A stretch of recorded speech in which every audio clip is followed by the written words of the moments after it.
Mo kí yín o.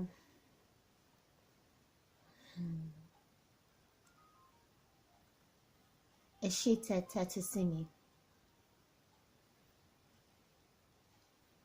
A kú ìgbà yìí o.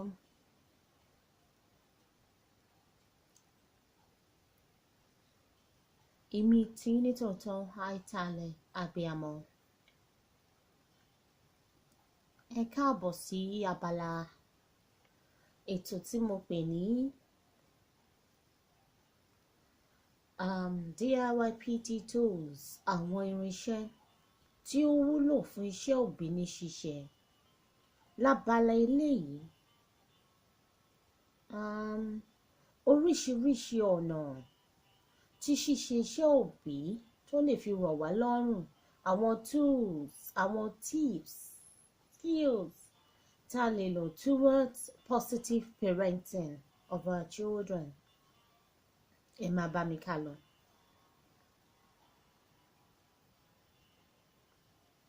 Àwọn irinṣẹ́ tó wúlò fún iṣẹ́ òbí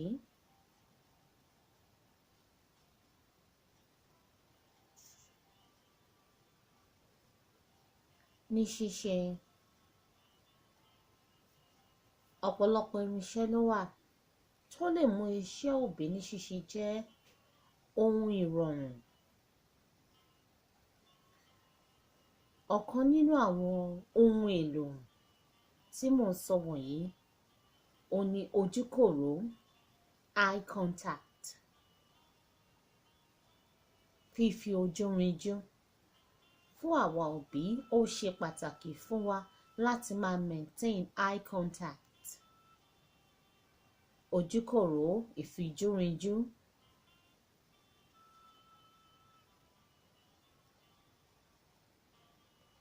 Ó ṣe pàtàkì láti máa lo ohun èlò yìí.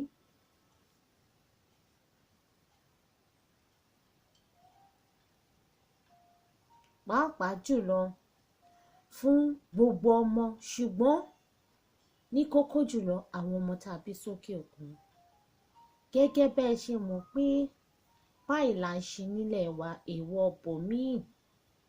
Ní ilẹ̀ Yorùbá kò tọ̀nà fún ọmọ láti ṣíjú sókè wo òbí tí wọ́n bá ń bá sọ̀rọ̀. A kà sí ìwà àfojúdi. Ṣùgbọ́n ní òkè òkun, àfojúdi ló jẹ́ fún yín sí wọn láti má lè wò wọ́n lójú. Kí ẹ jọ fi ojú rinjú tí wọ́n bá ń bá yín sọ̀rọ̀ tàbí wọ́n fẹ́ kẹ́ ẹ ṣe nǹkan kan.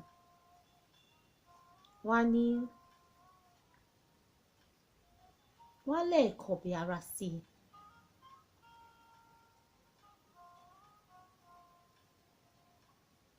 Sí nǹkan tí wọ́n ń bá yín sọ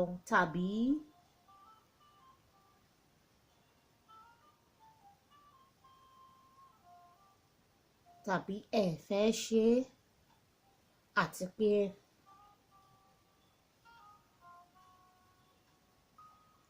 àìlèfojúrinjú yìí, maintaining eye contact, ó túmọ̀ sí lack of confidence. Pé ẹ wà confident tó tàbí ẹ ní confidence nínú ara yín, ẹ dára yín lójú, ẹ kún ojú òṣùwọ̀n.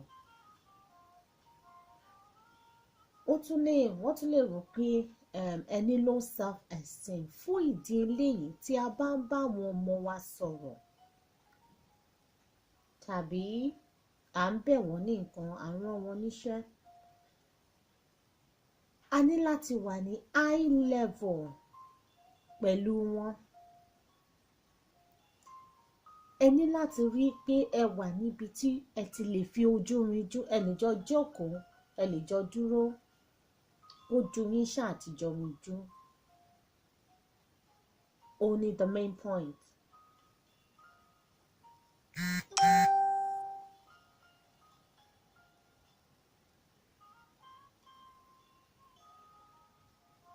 Tá a bá ń ṣe lẹ́yìn, wọ́n máa kọbi ara sí wa, wọ́n á attend sí wa torí even nílé ìwé wọn wọ́n ní láti maintain eye contact. Kódà àwọn ọmọ tó kéré jù, àwọn ọmọ tó ń lọ jẹ́lósinmi, látilẹ̀ ni wọ́n máa ti fi ń kọ́ wọn.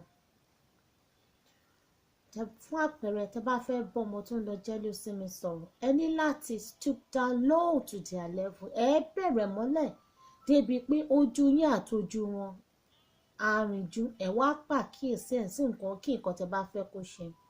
Bákan náà, fọmọ primary school, ẹ ní láti wà at the same eye contact level to them to pass your message across.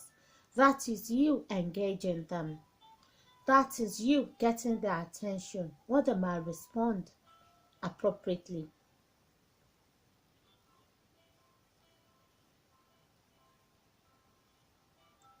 Ṣé rí eye contact tí mò ń sọ yìí, ohun èlò tó dáa ni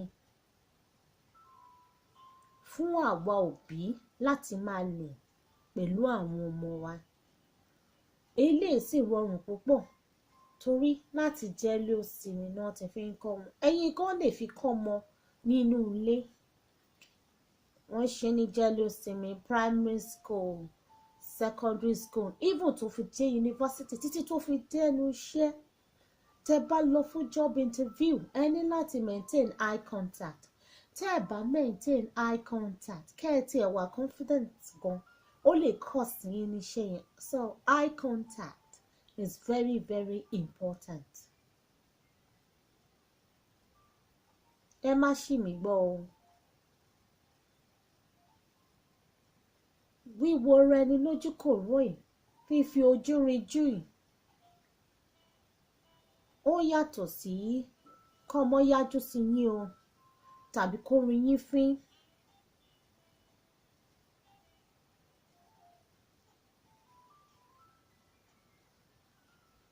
Ṣé rí eye contact yìí, ó wà fún pàápàá jùlọ àmúlò ẹ̀ tí a bá ń bá wọn sọ̀rọ̀, ẹ fẹ́ rán wọn ṣẹ́, ẹ fẹ́ pàkíyèsí wọn sí nǹkan sóhunkóhun. Ẹ rí i pé ẹ get ẹ maintain eye contact pẹ̀lú wọn, ẹ kẹ́ṣà ti lè rí wọn sójú, kọ́ dẹ̀ rí yín.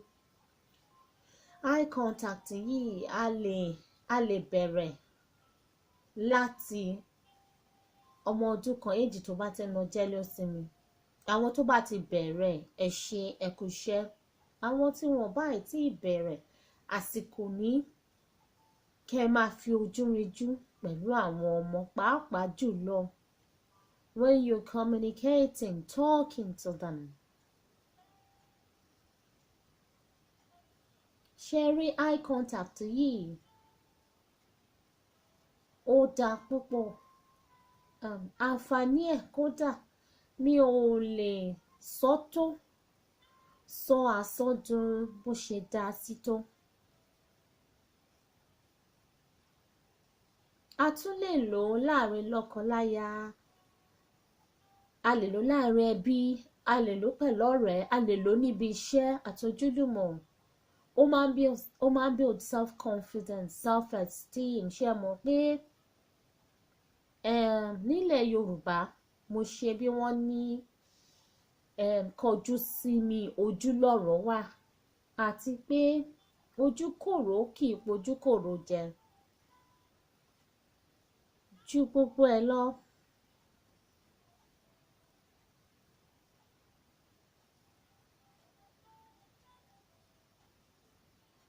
a jẹ́ kẹ́ rí reaction àti body language response ẹni tẹ́ bá lo eye contact.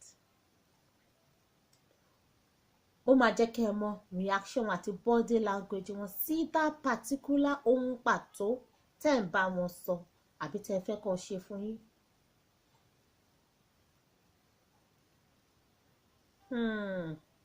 Ẹ lè rò pé kí a ní kí n la, ṣùgbọ́n a jẹ́ bí idán ni o, ó ń ṣiṣẹ́ o. Kẹ́ ẹ dánwò, ẹ rí yàtọ̀. Kódà ẹ máa rí pé àwọn ọmọ yín wọ́n gbọ́ nípa ẹ̀ dáadáa.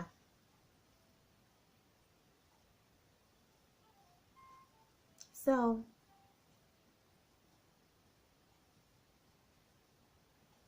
bí mo ṣe ń sọ lọ, this is one of the tools that is readily available for us to use as parents to communicate with our children, and it is very simple and effective, maintaining eye contact with our children and talking to them at a high level. We have to come down to their level, and how do we come down to their level is by maintaining eye contact. At times you have to stoop down low just to get their attention, which is equally good. Irrespective of the ages and stages, it cuts across, and it's quite effective and very, very good. So that's the tip for today. Ẹ má bínú, gẹ̀ẹ́sì mi pàpàrà. Ẹ bá mi try ẹ máa rí pé ó ń ṣiṣẹ́. Tó kì í dùn pọ̀, ṣé ń bá ẹ lọ bí oge. A kó ètò.